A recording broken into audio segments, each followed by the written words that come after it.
10 centimetre ಉದ್ದ, 8 centimetre ಅಗಲ, 6 centimetre ಎತ್ತರ ಇರುವ ಧಾತುವಿನ ಪಟ್ಟಿಯ ಕಬ್ಬಣ ಪಟ್ಟಿಯ ತೂಕ 9 ಕಿಗ್ರಾಮ್ ಇದೆ. ಅದೇ ಧಾತುವಿನ 20 ಸೆಂಟಿಮೀಟರ್ ಉದ್ದ, 40 ಸೆಂಟಿಮೀಟರ್ ಅಗಲ, 3 ಸೆಂಟಿಮೀಟರ್ ಎತ್ತರ ಇರುವ ಪಟ್ಟಿಯ ತೂಕ ಎಷ್ಟು ಅಂತಂದು ಕೇಳ್ತಾರ. ಇದನ್ನ ಹೆಂಗೆ ಹಚ್ಕೊಂಡು ಮಾಡ್ಬೇಕನ್ನೋದು ಮೊದಲು ಒಂದ್ಸಲ ನೋಡಿಬಿಟ್ರೆ ಎಲ್ಲ ಟೈಪ್ ಘನಾಕೃತಿ ಲೆಕ್ಕಗಳು ಎಷ್ಟು ನಮೂನಿ ಮಾದರಿ ಇರ್ತಾವ ಅನ್ನೋದು ನೋಡ್ಕೋಬೇಕು ನೀವು. ತಿಳಿತಲ್ಲ? ನೀವು ಮಾಡ್ರಿ, ನೀವು ಮಾಡೋದಾದ್ರೆ ನಾ ತಿಳಿಸ್ತೀನಿ. ತಿಳಿತಲ್ಲ? ಹಾಂ, ನೋಡ್ಲೆ ಎಲ್ಲರೂ ಬೋರ್ಡ್ ಕಡೆ ನೋಡ್ರಿ. 10 ಸೆಂಟಿಮೀಟರ್ ಉದ್ದ, 8 ಸೆಂಟಿಮೀಟರ್ ಅಗಲ ಮತ್ತು 6 ಸೆಂಟಿಮೀಟರ್ ಎತ್ತರ ಅಂದ್ರೆ ಅದು ಘನಾಕೃತಿ ಘನಫಲ ಮಾಡ್ಕೋಬೇಕು. ಏನು ಘನಾಕೃತಿ ಘನಫಲ ಮಾಡ್ಕೋಬೇಕು. ಹೆಂಗಂದ್ರೆ 10 8 80, 86 ಒಂದು ಎಷ್ಟು 8 480 ಸೆಂಟಿಮೀಟರ್, 80 ಘನ ಸೆಂಟಿಮೀಟರ್ ಆಗ್ತದದು. ಅದನ್ನು ಹೆಂಗೆ ಬಿಡಿಸ್ಕೋಬೇಕಂದ್ರೆ 10 ಸೆಂಟಿಮೀಟರ್ ಗುಂಡ್ಲೆ 8 ಸೆಂಟಿಮೀಟರ್ ಗುಂಡ್ಲೆ 6 ಸೆಂಟಿಮೀಟರ್ ಧಾತುವಿನ ಪಟ್ಟಿಯ ತೂಕ ಎಷ್ಟದ ನೋಡ್ರಿ. ಪಟ್ಟಿಯ ತೂಕ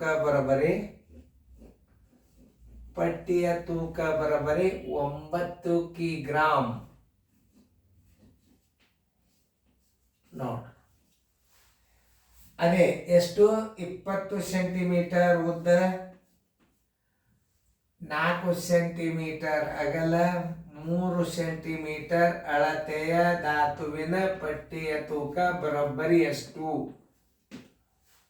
ನೋಡಿ. 20 ಗುಂಡ್ಲೆ 4 ಗುಂಡ್ಲೆ 3 ಗುಂಡ್ಲೆ ಇದನ್ನ ಮ್ಯಾಲೆ ಹಚ್ಚಿರಿ, ಸರ್ವಾಸ್ ಬಾಗಲೆ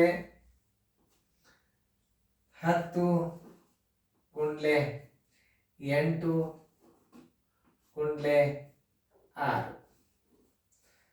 10 ಒಂದಲೆ 10 ಎರಡ್ಲೆ, 2 ಒಂದಲೆ 2 ನಾಲ್ಕಲೆ, 4 ಒಂದಲೆ 4 ಒಂದಲೆ, 3 ಒಂದಲೆ 3 ಎರಡಲೆ ಬರೋಬ್ಬರಿ 9 ಕಿಗ್ರಾಮ್ ಬರೋಬ್ಬರಿ 4 2 8 1 2 ಕಿಗ್ರಾಮ್.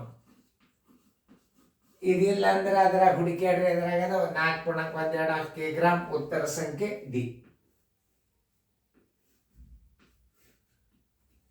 ಇದು ಗಣಫಲ ಲೆಕ್ಕನೇ.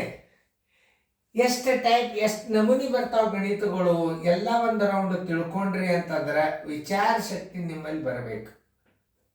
ನೋಡ್ರಿ, ಹಿಂಗಿದ್ದಾಗ ಹೆಂಗ್ ಮಾಡ್ಬೇಕು. 10 8 80 86 480 ಘನ ಸೆಂಟಿಮೀಟರ್ ಪಟ್ಟಿಯ ತೂಕ 9 ಕಿಗ್ರಾಮ್ ಆದ್ರೆ 24 80 83 240 ಘನ ಸೆಂಟಿಮೀಟರ್ ಪಟ್ಟಿಯ ತೂಕ ಎಷ್ಟು? ಹಂಗೂ ಮಾಡ್ಬೋದು, ಎರಡೆರಡು ರೀತಿ ಮಾಡ್ಬೋದು. ಸರಿಯಾಗಿ ಅರ್ಥ. ಇದು ಇದು ಇದು ಇದು ಮೇಲೆ ಹೋಗ್ತದ, ಇದು ಇದು ಇದು ತಳಗ್ ಬರ್ತದ. ಇಷ್ಟೇನು. ಹೆಂಗೆ ತಿಳ್ಕೊಂಡು ಮಾಡ್ತಿರ್ಲ, ಇದೊಂದು ಸ್ವಲ್ಪ ಪ್ರಯತ್ನ ಮಾಡ್ಬೇಕು. ಹಿಂಗೆ ಸುಮ್ಮನೆ ಏನು ಮಾಡಿದ್ರೆ ಉತ್ತರ ಬರ್ತದ ಅನ್ನುವಂಥ ವಿಚಾರ ಮಾಡ್ಬೇಕು. ಹೆಂಗೆ ನೋಡ್ರಿ, 10 ಸೆಂಟಿಮೀಟರ್ ಉದ್ದ, 8 ಸೆಂಟಿಮೀಟರ್ ಅಗಲ, 6 ಸೆಂಟಿಮೀಟರ್ ಎತ್ತರ ಇರುವ ಧಾತುವಿನ ಪಟ್ಟಿಯ ತೂಕ 9 ಕಿಗ್ರಾಮ್ ಆದರೆ 20 ಸೆಂಟಿಮೀಟರ್ ಉದ್ದ, 4 ಸೆಂಟಿಮೀಟರ್ ಅಗಲ, 3 ಸೆಂಟಿಮೀಟರ್ ಎತ್ತರದ ಧಾತುವಿನ ಪಟ್ಟಿಯ ತೂಕ ಎಷ್ಟು? ನೋಡಿ, ಇಷ್ಟು ಹಚ್ಕೊಂಡ್ಬಿಟ್ರೆ ಮುಗಿ ಚೆನ್ನಾಗಿ ಬಿಡಿಸ್ಕೊಟ್ರಿ ನೋಡ್ರಿ.